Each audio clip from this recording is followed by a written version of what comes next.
एक शहर में गिन्नी नाम की एक लड़की रहा करती थी। गिन्नी देखने में बहुत ही सुंदर थी, लेकिन उसका रंग काला था, जिस कारण उसे कोई भी पसंद नहीं करता था। वहीं गिन्नी को बचपन से ही मॉडल बनने का काफी शौक था।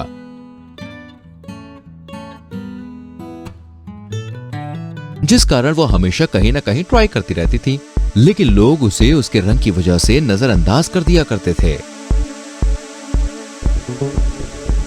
एक बार की बात है। गिन्नी, तूने देखा क्या न्यूज में? मनोज रावल का एक आर्टिकल छपा है जिसमें ये लिखा है कि उनको एक बेहतरीन मॉडल की तलाश है। क्या सच में? हाँ, इसलिए तो मैं कल ही उनसे मिलने जा रही हूँ। ठीक है, मैं भी चलूंगी। तुझे तो पता है ना मेरे ड्रीम के बारे में। हाँ हाँ गिन्नी, ड्रीम और रियलिटी में जमीन और आसमान जितना फर्क होता है। और अपना रंग तो देख। तुझे लगता है क्या कि तू मनोज रावल के साथ काम कर पाएगी? तू अपनी देख और जा यहाँ से। जा रही हूँ, मैं तो बस तुझे समझा रही थी, बाकी मुझे क्या करना।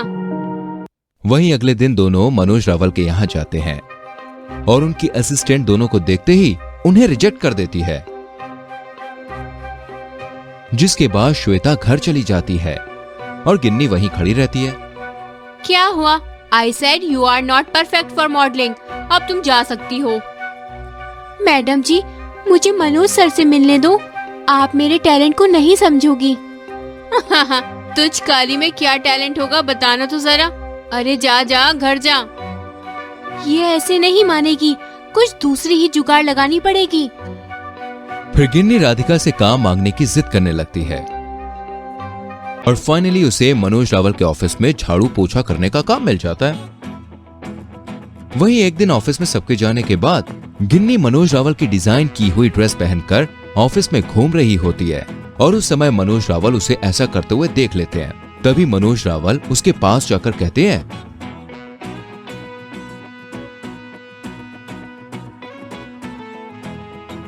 कौन हो तुम और मेरे इतने महंगे कलेक्शन को हाथ लगाने की तुम्हारी हिम्मत कैसे हुई? I am really sorry sir. फिर गिन्नी मनोज को सारी बात बताती है। तुम यहाँ मॉडल बनने आई थी और नौकरानी बन के रह गई। How funny. चलो चलो निकलो यहाँ से, पता नहीं कहाँ कहाँ से आ जाती है मुंह उठाकर। सर, मुझे एक चांस देकर तो देखिए, मैं बेहतर कर सकती हूँ। इस तरह गिन्नी बहुत ही ज्यादा गिड़गिड़ाने लगती है, लेकिन मनोज रावल उसकी एक नहीं सुनता और उसे ऑफिस से बाहर कर देता है। वहीं गिन्नी घर पहुंचकर अपने कमरे में बैठकर खूब रोती है। एक दिन ऐसा आएगा जिस दिन मनोज रावल खुद ही मेरे पास आएगा। तभी जादू से गिन्नी के सामने बिस्तर पर एक लहंगा आ जाता है।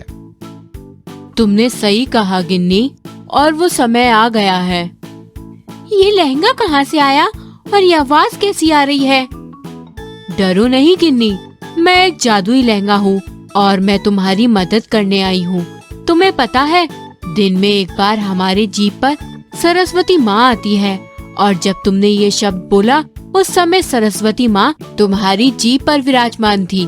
फिर उन्होंने मुझे जादू से तुम्हारे पास भेज दिया। अब मैं तुम्हारी मदद करूँगी।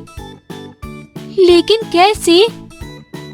तुम मुझे पहन लो, जिसके बाद तुम हमेशा के लिए अपने आप ही खूबसूरत हो जाओगी। फिर गिन्नी लहंगे के कहे मुताबिक ही सब कुछ करती है और वो एक पल में ही बहुत गोरी और सुंदर हो जाती है, जिसके बाद वो सोशल मीडिया पर अपनी ट्रांसफॉर्मेशन पिक्चर पोस्ट करती है, जो कि वायरल हो जाती है और वो कुछ ही दिनों में दुनिया भर में फेमस हो जाती है। और जब ये बात मनोज रावल को पता चलती है तो वो खुद ही गिन्नी के घर आता है। जी कहिए, कैसे आना हुआ? हेलो मैम, मेरा नाम मनोज है। मैं एक बहुत ही फेमस फैशन डिजाइनर हूँ और मेरे न्यू कलेक्शन की लॉन्चिंग के लिए एक बेहतरीन मॉडल चाहिए थी मुझे। तो क्या आप मेरे साथ काम करना चाहेंगी? आई एम रियली सॉरी, मेरे पास आपसे बेटर ऑप्शन है। एक टाइम आपने मुझे रिजेक्ट किया था, आज मैं आपका ऑफर रिजेक्ट करती हूँ। तभी मनोज को सारी बात समझ आती है। वहीं वो अपने किए पर काफी शर्मिंदा भी होता है। इसलिए कहते हैं दोस्तों, कभी भी किसी को नीचा ना दिखाइए, वक्त पलटता है और अपने आप को कभी भी कम ना समझें।